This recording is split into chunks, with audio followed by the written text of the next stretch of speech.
皆さんこんにちは。ゾイジャパンのポッドキャストへようこそ。このポッドキャストシリーズは人身取引の問題に取り組むゾイジャパンが配信しています。今回のエピソードはスペシャルゲストの斉藤昭義を招いてのインタビュー動画の後半部分にあたります。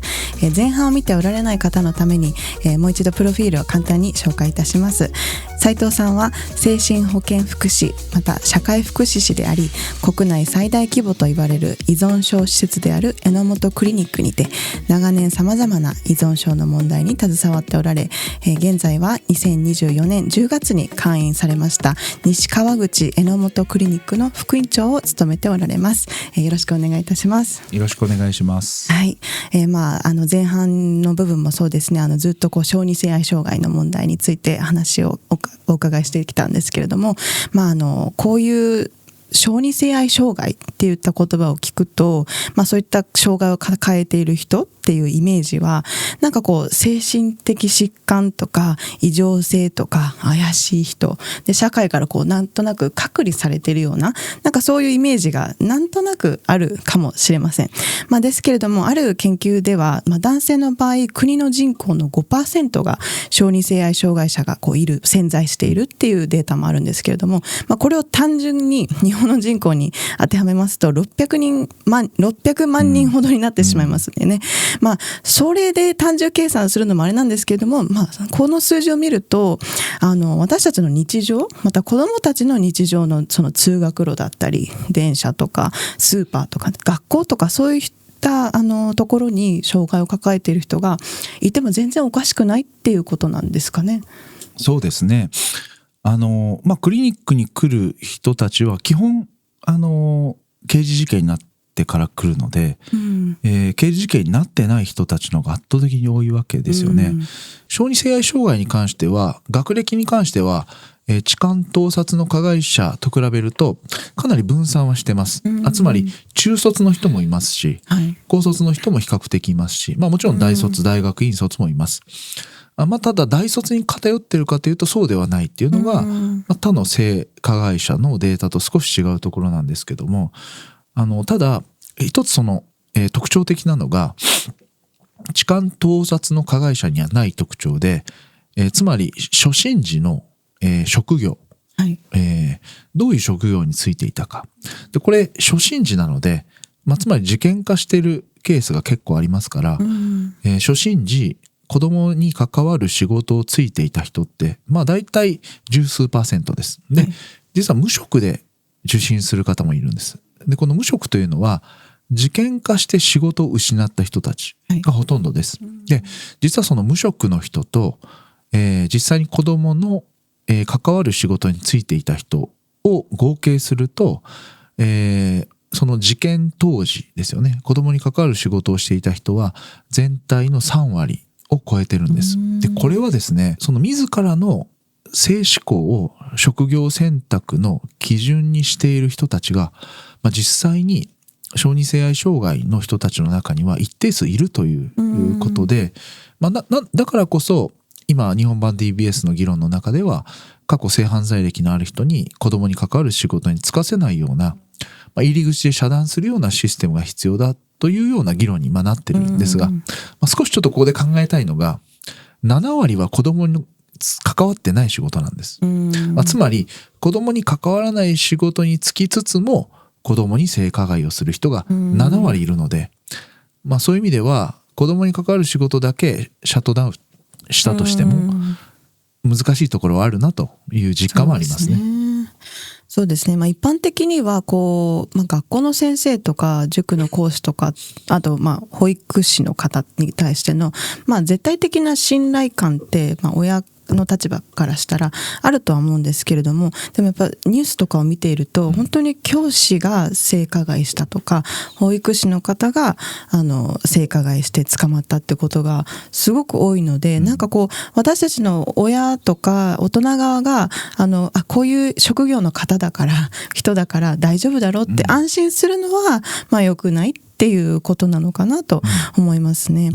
そういう意味で例えば今は実際に会ってグルーミングするとかいうよりも、SNS とかを使ってネットとかでグルーミングすることが多いと思うんですけれども、どういったネットとかネットの場所を用いて子どもたちを狙っているんでしょうか。はい、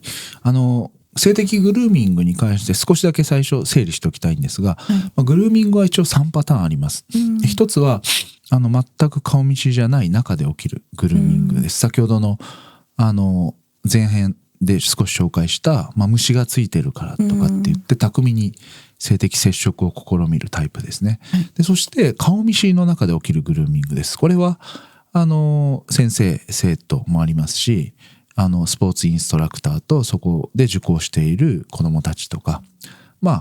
確実にそういう地位関係上下関係がある中で実際に面識がある中で起こるグルーミングです。でもう一つがやはり今一番増えているのがオンラインのグルーミングです。でこれは主には SNS を介して、もうちょうどスマホを持ち始めた子どもが比較的ターゲットになりやすいんですけども、特にやっぱり、加害者がよく利用する、SNS はインスタグラムと、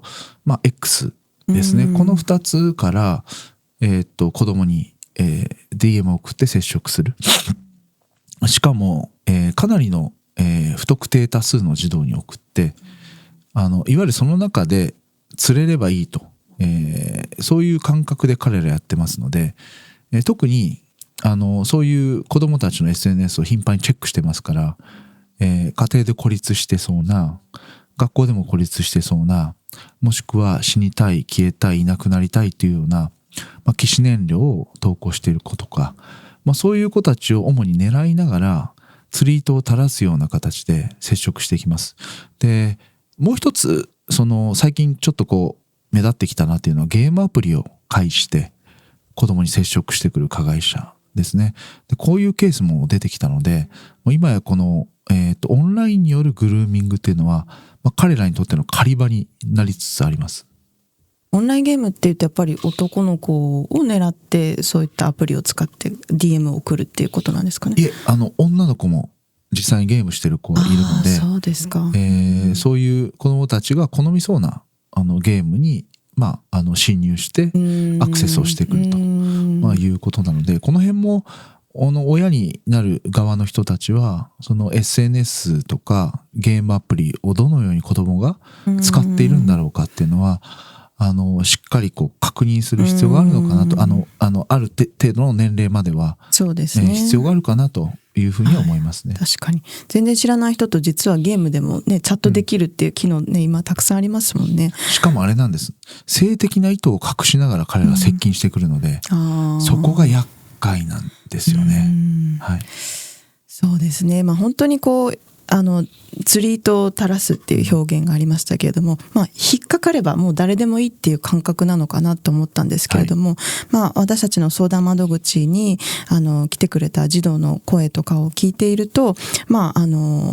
グルーミングされて性加害も受けてるのに、なぜかその加害をした大人に対して恋愛感情を持ってしまったりとか、愛してくれてるからこうされたっていうふうに思い込まされているケースもあったので、やっぱそのグルーミングをされる前に大人がなんでですかね、つながりを、危ない大人とのつながりをブロックしてあげるっていうことが本当に大事なのかなと思います。オンラインって言えばそうですけれども、オフラインでの実際の生活圏ですね、どういう場所とか、あと時間帯で子どもたちが狙われたりしているんでしょうか。実は加害者は被害者のことをよく調べてます。はい、でその調べるというのはどういうリサーチかというと、子どもたちの行動パターンをよく調べているということです。例えば、ターゲットにされている A 君もしくは A ちゃんがいたとします。でこの子の1週間のスケジュールがどのように動いているのか、これを、先ほどの、SNS でも調べようと思えばね、調べられます。どういう内容を投稿してるんだろうというところが調べられますし、例えばその子が行ってる学校で、何月何日にどういう行事があるのか、で保護者会がいつあるのか、だいたい今学校はホームページ持ってますので、そうですね、そこを見れば、ある程度わかるわけですよね。でそんな風に少しずつ被害者ターゲットにしている子どもの情報を収集し、そして実際に加害する日程を決めていくわけですね。で計画的ですね。これってかなり加害者側からするとゲーム感覚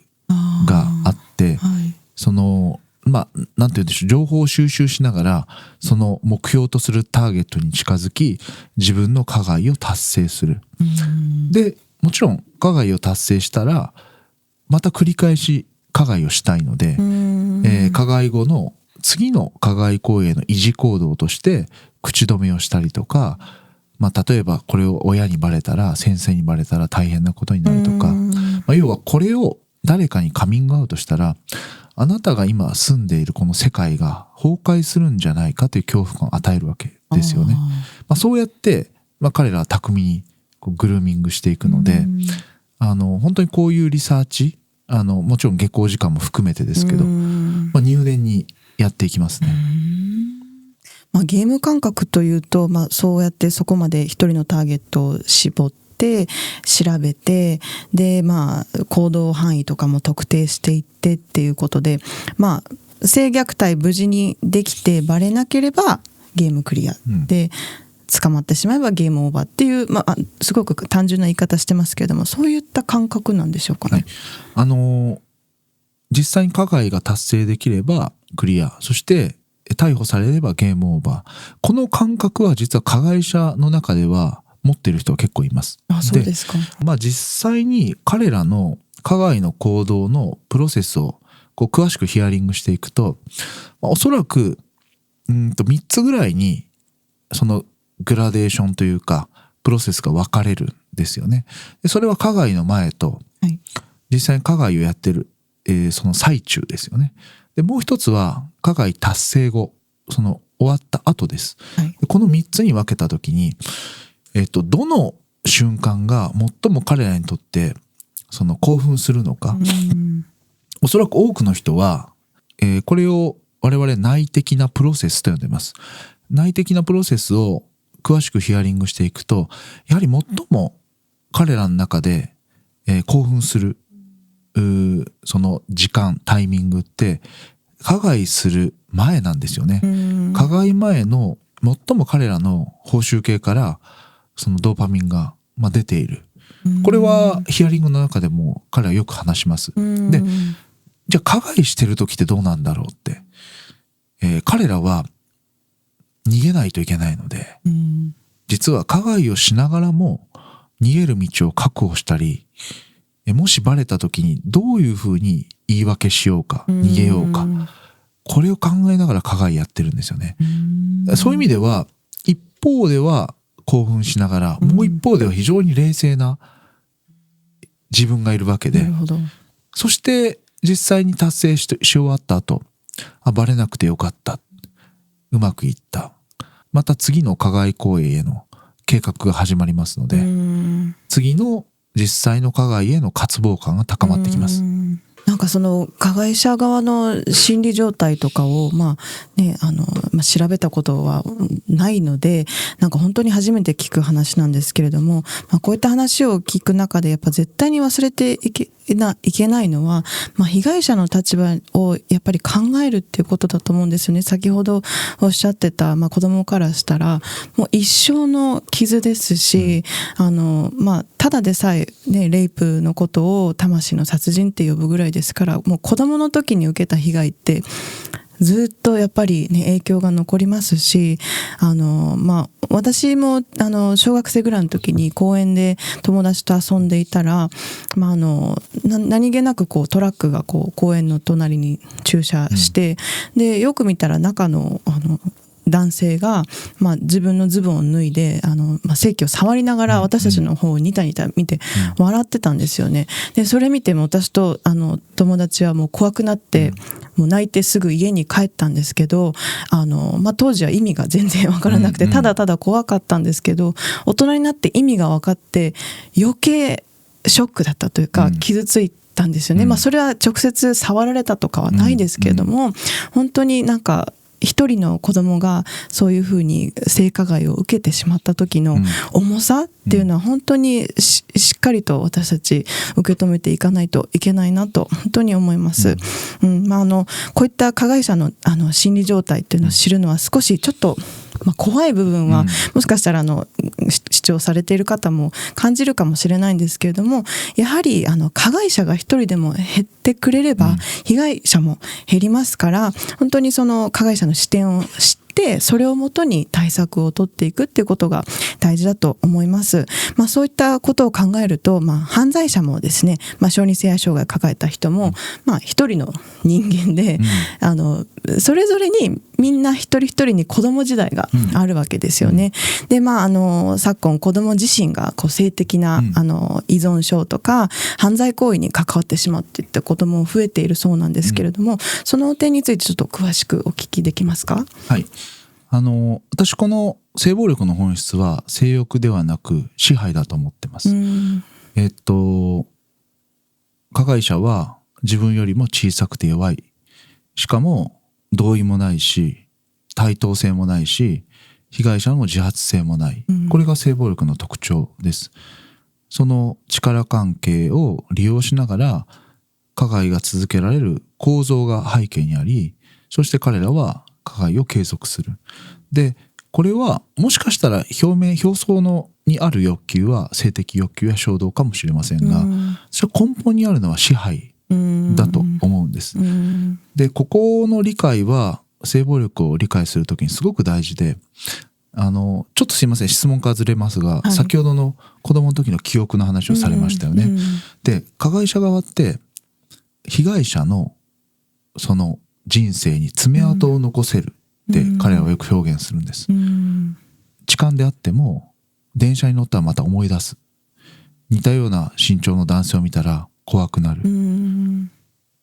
これだけで実は被害者の人生に爪痕を残しているわけです。つまりこれは支配なんです。支配って直接的にするだけではなくて、こうやって記憶の中で爪痕を残して被害者の人生を支配する、これも彼らにとっては支配なので、こういうのも一つの性暴力の特徴だなと思います。で、その子供のその性の、加害の非行とか加害の問題とか、子供の性に関するところですけど、その子供の性の目覚めって実は我々が自覚している以上に結構早いんですよね。これは昨年ですね、息子の話ですけど、息子がスマホを持ったのが小学校4年生の時で、結構電車に乗るのでもう検索しないといけないからっていうことで持ったんです。でも子供たちの間で、特に男の子の間で LINE グループができて、実際にそこにアダルトコンテンツの URL が送られてきました。で、息子はそれをクリックしてしまいますよね。そうすると見たこともないような、性行為の映像とか、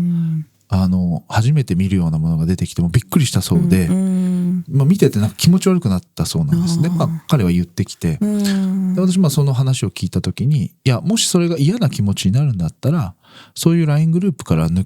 けるという意思表示をね、した方がいいと思うよって言って、彼はそこから抜けたんですけど、そうやって全くその子供側の準備性が整ってない段階でいきなりそういうものがパッと飛び込んできて、で中にはじゃあそれを見てやはり興味を持って、親にバレないように隠れてみる。で、そういうことを繰り返してる間にもちろんそれを見ながら、自行為が始まるみたいなこともあると思うので、この全くその情報を選ぶ力がまだ身についてない状況で、いきなり盗作的な非常に刺激的な動画にアクセスするって、脳からすると強烈なそれは刺激だと思うんです。そうですね。で、特に家庭環境が非常に劣悪だったりとか、寂しい思いを抱えている子どもたちって、この強烈な刺激がおそらくそういう寂しさを埋める一つのツールになっていくと思うんです。ですから私はそういう意味ではもう先ほども少し申し上げましたが、こういうコンテンツに触れる前のちゃんとした学習は必要ですし、でもちろんそういうのに触れてしまう可能性もあるので、はい、そんな時に親がどういうふうに対応するかっていうのも大事だなと思います。まだ体も脳機能もね、成熟していない中でそこまで刺激の強いものをアクシデントで見てしまったら、その中毒に陥ってしまうっていう可能性は全然ありますよね。例えばコンテンツを見て中毒になってしまうっていったことももちろんすごく重要な問題なんですけれども、そういったものを見て、また実際に他の子供に性加害に近いようなことをしてしまうっていうケースもあるんでしょうか。はい、私自己紹介していただいた時に、去年の10月から西川口の榎本クリニックに、移ったんですけど、はい、実はそこでは、ずっと加害者臨床に取り組む中で、私はどちらかというと全体の9割、受診者の9割は成人男性なんです。で、全体の1割が、例えば3000人いたとしたら、その1割ぐらいが未成年の子どもたちなんです。で、私はこの成人した上で何回も繰り返して、刑務所も何回も行って、そういうふうに加害者として出来上がってから彼らに会うよりも、もっと彼らの始めた頃ですよね。その段階にちゃんと早期発見、早期介入して行動修正のプログラムができた方が、やっぱり本人にとっても、そしてその家族にとっても、もちろん被害者にとっても、被害者の家族にとっても、社会にとっても有益なわけです。なので私今のクリニックでは、そういう子どもの性加害の問題を扱うそういう窓口を作ってるんですけども、でやっぱりその中でもう日々相談が来てます。でやっぱり一番多いのは盗撮ですね。そうなんですね。やっぱりこの盗撮が本当に多くて、私が一番下の低い年齢で対応したケースは小学校6年生です。小学校6年生というと、私の子供、私の2番目の男の子なんですけど、同じ年齢なんです。で彼はその学校の中で、配布されているタブレットで、女子更衣室もしくは女の子たちが着替えているところを、動画で撮影しました。で、実はですね、これ後で発覚したんですけど、初めてじゃなかったんですよ。その行為をしたのが。そうです。実はもう複数回やっていて、そのたんびに、実は、生徒同士もしくは親同士で学校でも、子供がやったことなんでということで、曖昧なまま終わらせてたんですよね。で実は今回なぜじゃあ私が知ることになったかというと、彼はまたその動画の撮影をして、実際にその生徒たちが共有しているクラスルームというそのチャットルームに動画を上げてしまったんです。その女の子たちが映ってるもの。そうです。でもちろんそれは見た被害者とか、もちろんそこの保護者もう怒り狂いますよね。どういうことになってるんだって。で、その保護者から学校、警察、児童相談所、教育委員会に電話が入り、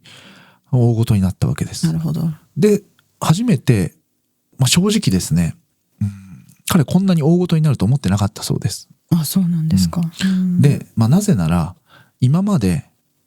なかったことにされてきたからです。大人がみたいな感じで。そうです。だから彼の中ではこの程度で済んだという学習を繰り返してたわけです。でこれ我々の臨床の中では負の成功体験と呼んでますけど、だから今回はこんな大ごとになって、しかもクリニックに来ることになって、彼は後悔はしていましたけども、でも実感がやはりあまり伴ってなかったですね。難しいんですけど、実はよくよく考えると彼も生まれた時から周囲の大人から勝手に撮影される行為はずっと経験してきてるんです。消費される側ですよね。なるほどね。確かに男の子のすることだしとか、子供がちょっといたずらしただけだからみたいな感じでね、大人側が大ごとにしないようにすると、盗撮しても別に大したことにならないんだっていう間違った学習をしてしまうってことですよね。負の成功体験と言われるもので、その加害行為をしたけども、これぐらいで済んでしまったという、体験として彼ら学習していきます。でこれはもちろん加害をした側、被害に遭った側にとっても非常にこう不幸な結果になりますし、もちろんそのことを知っている周りの人たちも、子どもたちも、あ、そうなんだ、盗撮ってこの程度で済むんだという学習につながっていきます。で、もしこれが仮にですね、また繰り返していった場合、盗撮行為自体が非常に短期間で常習化する性加害の一つなんですよね。ですからさらにこう犯罪傾向が進んでいき、離脱しにくい状況になりますし、もちろん昨年から盗撮行為は撮影罪という刑法の犯罪になりましたので、罪も重くなりました。ですからそういう意味ではもうこの子どもの段階での早期発見、早期介入、そして行動修正のための早期治療をしていくということはすごく重要だと思います。そうですね。やっぱ将来の犯罪者にもさせないっていうためにも、男の子にも注意深く見ていく必要がありますね。今男の子の例でしたけれども、やっぱり治療に来られる方は男性の方が多いんでしょうか？はい。私が出会ってきたその約3000名という中での男女比って、男女比でいうと女性は1名だけでした。あ、そうなんですね。その方は性別は男性、になります。そういう意味では生まれながらにしてもちろん性犯罪をしたい、性犯罪者になりたいっていう人は、いないので、彼らのヒアリングをしていくと、彼ら自身がこの社会の中で、特にその男性がですよね、男性が社会の中でこの性暴力を学習しているプロセスが実際にあるし、一方で学習した行動であるということは学習し直すことができるので、これが治療の役割だと思っています。それは結構希望的ですね。治療ができる可能性があるっていうことで、今の幼い子どもたちを将来のその被害者にもまた加害者にもさせないために、今日本において具体的にどのようなことができると思いますか？はい。この子どもたちを加害者にも被害者にも傍観者にもさせないというのは、今実際に学校とかでも命の安全教育とか、であとはまだまだちょっと一部の人だけかもしれませんが、包括的な性教育という形で、書籍も今たくさん出てますし、そういう機運自体は非常に高まってきてるかなというふうに思います。で、当たり前のことですが、加害者がいなければもちろん被害者は存在しません。なので、そういう意味では子どもたちを被害者にも加害者にもさせない教育というのは、一番身近にあるものとしてはこの性教育を行っていくということが重要ですし、仮にですね、もし、加害者になってしまった場合はもうかなりちょっと早い段階で、治療的な介入をして行動が修正できるんだということが、社会の一般的な認識になっていってほしいなと思います。そうですね。子ども間の遊びだからっていうことでそれをそのままにするんじゃなくて、例えばちょっとお友達のプライベートゾーンにふざけて触っている時にちゃんと介入してあげるとか、でそのプロフェッショナルじゃなくてもできることってたくさんありますし、逆に問題がどんどん深刻になっていけば本当にぜひこの治療とかプログラムにつながってほしいなって思うんですけれども、こういう大人の話で言えばですけれども、小児性愛障害を抱える方が自分が治療の必要性があることとか、自分の性嗜好に問題があるって認識して、そして実際にこの治療につながるとだいたいどれぐらいの期間がかかるんでしょうか？これはあくまでも榎本クリニックの中での患者調査の結果ですけども、例えば日本で二大性犯罪は痴漢と盗撮という話をしましたが、痴漢は982名からヒアリングしてるんですけども、実際に痴漢行為を始めてから、クリニックの専門治療につながるまでの平均の期間が、約8年でした。盗撮は521名から調査しましたが、7.2年。そして子ども性加害をする人たち、これちょっと母数が少なくて117名なんですけど、この子ども性加害かつ小児性愛障害の診断がついている人たちは14年かかってます。つまり最初の加害から専門治療につながるまでそれだけの期間かかってるということは、もちろん加害者にもいろいろいますので、例えば1週間に1回加害をする人、もしくは3ヶ月に1回する人、1年に1回、こういうスパンでやる加害者もいます。でも中には週に3回4回、しかも毎日やる。実際にですか？そうです。毎日やっている。本当に一日のルーティンの中に入っている。本当にこの歯を磨いたり食事をしたりお風呂に入るというような日常的な行動と同じような形で加害をしてきたという加害者もいるんですよね。でそう考えると、この加害を始めてからプログラムにつながるまでのこの期間を少しでも短くできれば被害者が減るわけですよね。そうですね。そういう意味でこの早期発見、早期介入、早期治療っていうのはやっぱり大事で、これはやっぱりこれを実現していくにはやっぱり啓発とかその教育ですよね。包括的な性教育も大事だと思いますし、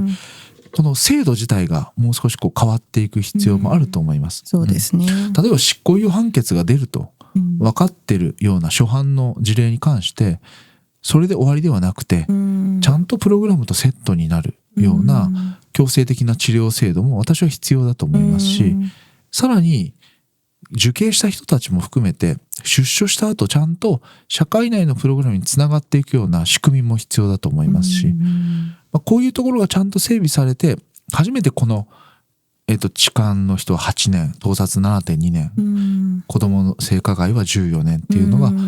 縮まってくると思いますし、これが結果的には被害者を減らすことになっていくと思います。先ほど1週間に1回のペースでっていうパターンもあったってことですけれども、じゃあ一人の加害者が生み出す被害者の数って大体どれぐらいなんでしょうか？これはですね、おそらくそのアメリカのジョナサン・エイブルという人の研究で少し古いんですが、一人の未治療の性加害者が生涯に出す被害者の数は380人、しかも500回以上の加害行為に及ぶというデータがあるんです。で、私これを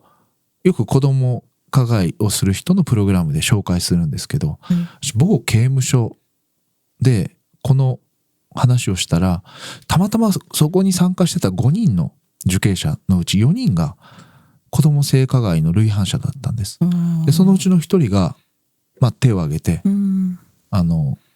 発表というか自分の意見を言ってきたんですが、先生、僕はその3倍してきましたって発言したんです。で他に参加者もうなずいているわけです。その光景がすごくもう今でも忘れられなくて、ということは彼らが実際に加害をして表面化した事件以外にも凄まじい数の加害があるんだなっていうふうに思いました。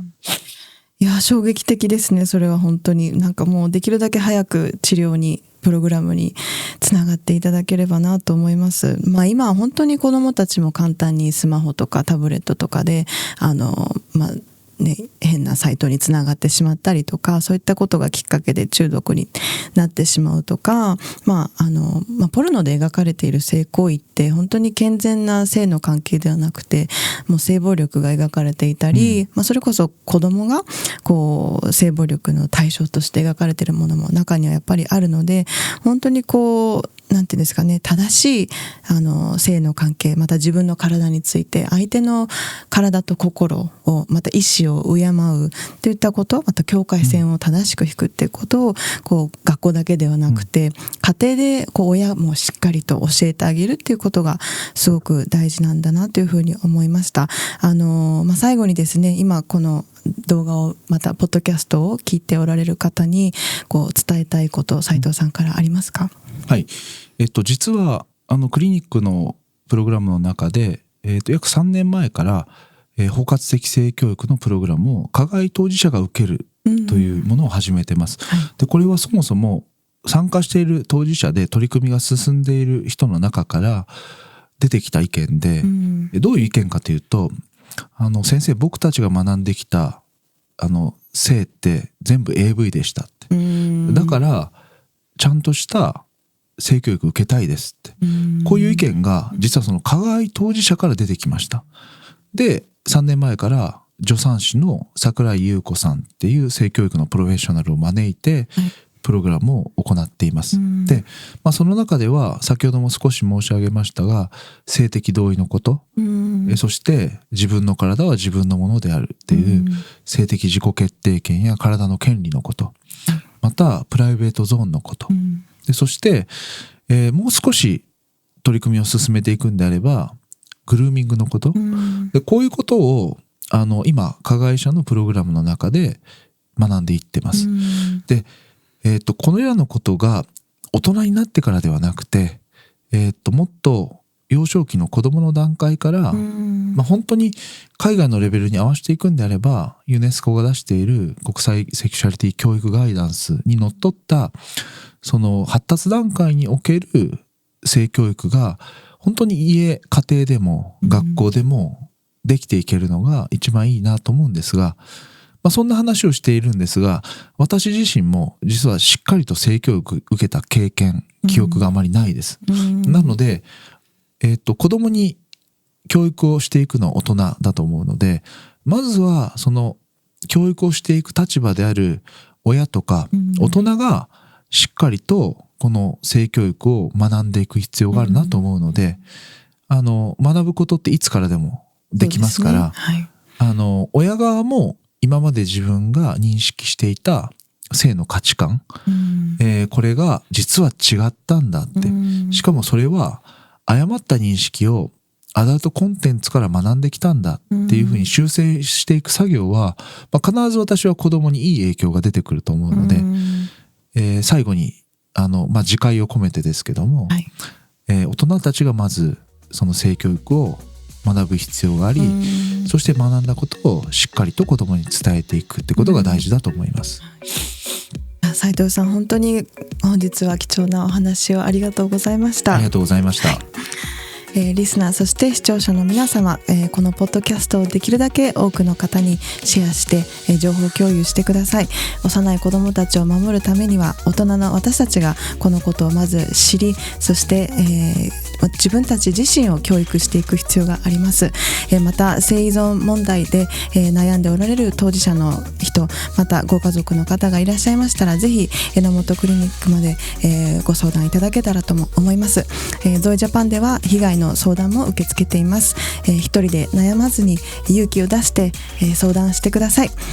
このポッドキャストエピソードはここまでになりますが、また次回お会いしたいと思います。ありがとうございました。